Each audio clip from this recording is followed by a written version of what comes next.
The greatest thing about working on a Spider-Man game is that you're working on a Spider-Man game.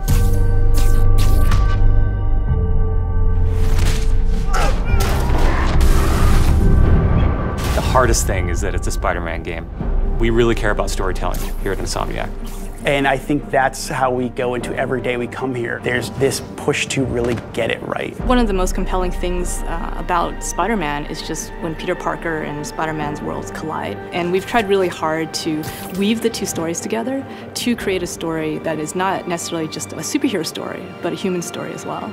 So this Spider-Man is a little different. He's older, he's 23, so he's been Spider-Man for 8 years, and kind of like an athlete in the prime of his career, he's starting to get good at the Spider-Man thing. The nice thing about playing an experienced Spider-Man is that he's already familiar with his powers, right? He's not just discovering them. We always think of Spider-Man as, we call him, the acrobatic improviser.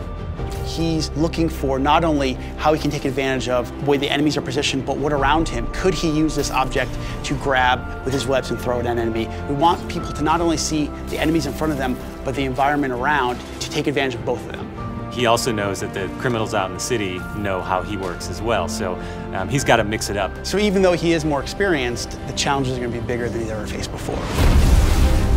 Spider-Man has a rich history of having great stories.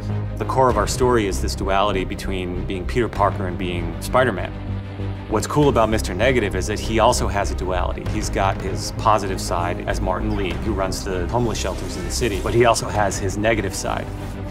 When Peter makes the connection that the leader of the inner demons is the guy who my aunt works for, we got the perfect collision of those two worlds. So many people have their own vision of what Spider-Man should look like, what he should sound like, and in the end, we just have to put a new and fresh twist on who he is. And for us, it's really, really important to deliver those big spectacle moments, those near impossible scenarios that only someone like Spider-Man can survive, and put you in that action. You got this, you got this, you got this! We understand what this character means to people in here, and we're making this game with a lot of heart, and we're going to do whatever it takes to give people the ultimate Spider-Man experience, the game that they've been waiting for.